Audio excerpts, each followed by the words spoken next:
আসসালামু আলাইকুম। একটা সহজ ম্যাচকে কিভাবে কঠিন করে জিততে হয় সেটা কিন্তু আমার কাছে মনে হয় যে ওয়ার্ল্ড ক্রিকেটে বাংলাদেশের থেকে ভালো কোনো টিমই জানে না। কারণ আজকে ১৭১ রানের টার্গেটে বাংলাদেশ কিন্তু একটা সময় মনে হচ্ছিল যে সহজেই জয় পাবে। যেখানে কিন্তু ৩১ বলে ৩৩ রান লাগতো বাংলাদেশের। হাতে ৮ উইকেট ছিল, যেখানে সেট ব্যাটসম্যান ছিল লিটন কুমার দাস এবং সাইফ হাসান। তো এরপরে বাংলাদেশে কিন্তু লিটন দাস আউট হয়ে যাওয়ার পর দেখেছি যে কয়েকটা উইকেট দ্রুত পড়ে যায়। একটা সময় কিন্তু ১৪ বলে ২২ রান লাগতো। যেখানে ৫ টা উইকেট পড়ে গিয়েছিল বাংলাদেশের। তখন মনে হচ্ছিল যে বাংলাদেশ এই ম্যাচটা হেরেও যেতে পারে। সেখান থেকে কিন্তু মোহাম্মদ সাইফুদ্দিনের আ ৭ বলে ১৭ রানের দারুণ একটা কিমিওতে বাংলাদেশ শেষ পর্যন্ত ২ বল হাতে রেখে ৪ উইকেটের ব্যবধানে জিতে সিরিজ একে, একে সমতায় ফিরল। কিন্তু আ এটা এই জেতাটাকে আসলে জেতা বলে না। এটা আসলে বাংলাদেশের ব্যাটসম্যানরা এই সমস্ত মোমেন্টাম এ কেন যে উইকেট বিলিয়ে দিয়ে আসে সেটাই আসলে কোনো ব্যাখ্যা কিন্তু এ পর্যন্ত আমি পাইনি। লিটন কুমার দাস কিন্তু ওইখানে হচ্ছে এলবিডব্লিউর ফাঁদে পড়ে আউট হয়ে যান। এর পরবর্তীতে সাইফ হাসান কিন্তু আ তখন সেট ব্যাটসম্যান ছিল। তো বলে, বলে রান প্রয়োজন হতো, ইকোনমি ৬ এর একটু উপরে ছিল। তো ওইখানে তিনি সিঙ্গেলের উপর জোর না দিয়ে ৬ মারতে গিয়ে আউট হয়ে যান। এটা আমার কাছে মনে হচ্ছে সাইফ হাসান এখন ওইভাবে অত টি-টোয়েন্টি খেলেনি, এজন্য ম্যাচুরিটি আসেনি। এরপরে কিন্তু তাহিদ হৃদয়ও ভুল বোঝাবুঝিতে এখানে রান আউটের শিকার হন। নুরুল হাসানের কিন্তু এখানে এখানে বাজে কলে রান আউটের শিকার হন। যেখানে মনে হচ্ছিল বাংলাদেশ এরপরে ম্যাচটা হেরে যাবে। সাইফুদ্দিন নেমে কিন্তু এখানে হচ্ছে দারুণ একটা ৪ মেরে শুরু করেন। যেটা আমার কাছে মনে হয়েছিল ক্যাচটা যদি ধরতে পারতেন আয়ারল্যান্ডের ওই ফিল্ডার, তাহলে বাংলাদেশ কিন্তু এই ম্যাচটা হেরেও যেতে পারত। সাইফুদ্দিনকে নিয়ে মাঝে মধ্যে আমার এখানে হচ্ছে আ আ একটা কষ্ট কাজ করে যে বাংলাদেশের হয়তো নেক্সট হার্দিক পান্ডিয়া অথবা আ এখানে হচ্ছে বেন স্টোকস ভাবা হতো একসময় সাইফুদ্দিনকে। তার মধ্যে ওই পটেনশিয়ালিটি ছিল। পেস বোলিং এর পাশাপাশি দারুণ কিন্তু ব্যাটসম্যান ফিনিশারও হতে পারতেন সাইফুদ্দিন।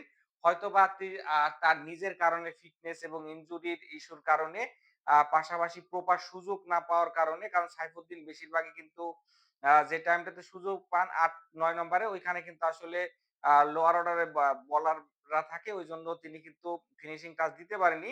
এখানে সাইফুদ্দিন কিন্তু একটা ইন্টারভিউতে বলেছেন যে ৫-৬ হচ্ছে তার বেস্ট জায়গা।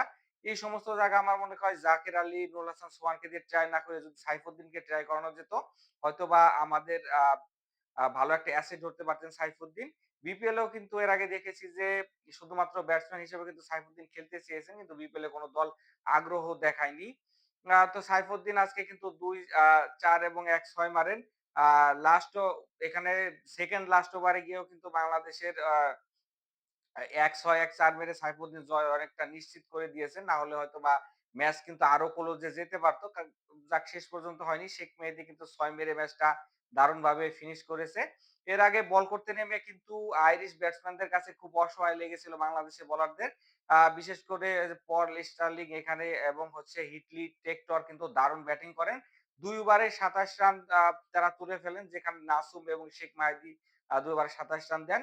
৪.৩ ওভারে কিন্তু ৫৭ রানে পৌঁছে যায় আয়ারল্যান্ড। তখন মনে হচ্ছিল যে ২০০ প্লাস স্কোর একটা হতে যাচ্ছে বোর্ডে। এরপরে কিন্তু ৪.৪ ওভারে কিন্তু সাকিবের বলে ১৪ বলে ২৭ রান করা পল স্টার্লিং চলে যান। তারপরেও কিন্তু আয়ারল্যান্ডের রান থেমে থাকেনি। ৮ ওভারে ৮৮ রানে পৌঁছে যান। এখানে হচ্ছে ৮.১ ওভারে শেখ মাহেদীর বলে কিন্তু হিটলি টেক্টর ৩৮ রান করে আউট হয়ে যান। মূলত এরপরে কিন্তু আয়ারল্যান্ডের আরো ২ টা উইকেট দ্রুত পড়ে যায়। শেখ মেহেদী কিন্তু পরাপর ৩ উইকেট তুলে কিছুটা হলেও কিন্তু রানের লাগাম টেনে ধরেন। না হলে কিন্তু রানটা আরো বড় হতে পারত। এখানে লর্গান টাকার শেষ মুহূর্তে ৪১ রান করে ১৭০ রানের একটা চ্যালেঞ্জিং পুঁজি দেয় বাংলাদেশকে। যেখানে বাংলাদেশের হয়ে কিন্তু শেখ মেহেদী ৩ উইকেট নিয়েছেন।